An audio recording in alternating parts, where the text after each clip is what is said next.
സമസ്തയുടെ 100ാം വാർഷിക മഹാസമ്മേളനം കഴിഞ്ഞുള്ള ആളുകളുടെ മടക്കവും കാസർഗോഡ് കണ്ണൂർ ദേശീയപാതയെ അക്ഷരാർത്ഥത്തിൽ വീർപ്പുമുട്ടിച്ചു. സമ്മേളനത്തിലേക്ക് എത്തുന്നതിന് ഞായറാഴ്ച രാവിലെ മുതൽ വലിയ തിരക്കായിരുന്നു ദേശീയപാതയിൽ ഉണ്ടായിരുന്നത്. ബസ് അടക്കമുള്ള വാഹനങ്ങളുടെ നീണ്ട നിര, വാഹനങ്ങൾ മുന്നോട്ട് നീങ്ങുന്നതിനായി മാത്രം മണിക്കൂറുകളോളമുള്ള കാത്തിരിപ്പ്, പാർക്കിംഗ് ഏരിയയിലേക്ക് എത്തിപ്പെടാനുള്ള ഡ്രൈവർമാരുടെ തന്ത്രപ്പാട്, പോലീസിന്റെയും വളണ്ടിയർമാരുടെയും നിർദ്ദേശങ്ങൾ അനുസരിച്ചുള്ളവർക്ക് മികച്ച വിശാലമായ പാർക്കിംഗ് സൗകര്യങ്ങൾ ലഭ്യമായിരുന്നു.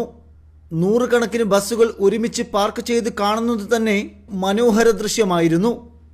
പല ദിക്കിൽ നിന്നും ദേശത്തു നിന്നും എത്തിയവർക്ക് സൗജന്യ കുടിവെള്ള വിതരണം നടത്തി സന്നദ്ധ പ്രവർത്തകരും മാതൃകയായി. മുസ്ലിം ലീഗ് അടക്കമുള്ള രാഷ്ട്രീയ പാർട്ടി പ്രവർത്തകരും ഓരോ സ്ഥലങ്ങളിലും കുടിവെള്ള വിതരണം ചെയ്യുന്നുണ്ടായിരുന്നു. സമ്മേളന നഗരിയിൽ എത്തിയ ജനലക്ഷങ്ങൾ കാസർഗോഡിനെ മാത്രമല്ല സംസ്ഥാനത്തെ ആകമാനം ഞെട്ടിച്ചു. അർദ്ധരാത്രി സമ്മേളനം കഴിഞ്ഞുള്ള മടക്കമായിരുന്നു സോഷ്യൽ മീഡിയയിലെ പ്രധാന ആകർഷണം. ദേശീയപാതയിലൂടെ നീങ്ങുന്ന വാഹനങ്ങളുടെ നീണ്ട നിര, ഊഴം കാത്തു നിൽക്കുന്ന ആയിരക്കണക്കിന് വാഹനങ്ങൾ വേറെയും.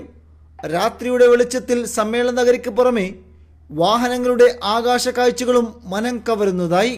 അച്ചടക്കമുള്ള സമ്മേളനമെന്നാണ് ഉദ്യോഗസ്ഥരുടെ വിലയിരുത്തൽ. ജനലക്ഷങ്ങൾ ഒരുമിച്ച് സംഗമിക്കുന്നതിനാൽ പോലീസിനും ജില്ലാ ഭരണകൂടത്തിനും വലിയ വെല്ലുവിളിയായിരുന്നു ഈ സമ്മേളനം.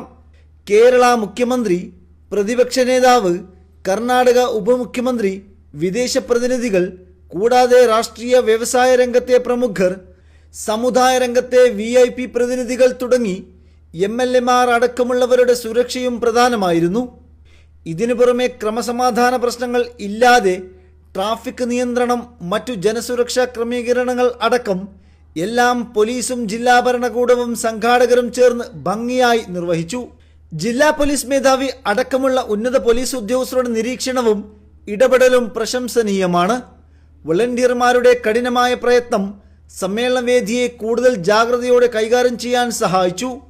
സമസ്തയുടെ 100ാം വാർഷിക മഹാസമ്മേളനം കൊണ്ട് കാസർഗോഡ് ജില്ലയും കുണിയ പ്രദേശവും ലോക ശ്രദ്ധയാകർഷിച്ചു എന്നതാണ് യാഥാർത്ഥ്യം. News desk, channel RB, Kasaragod.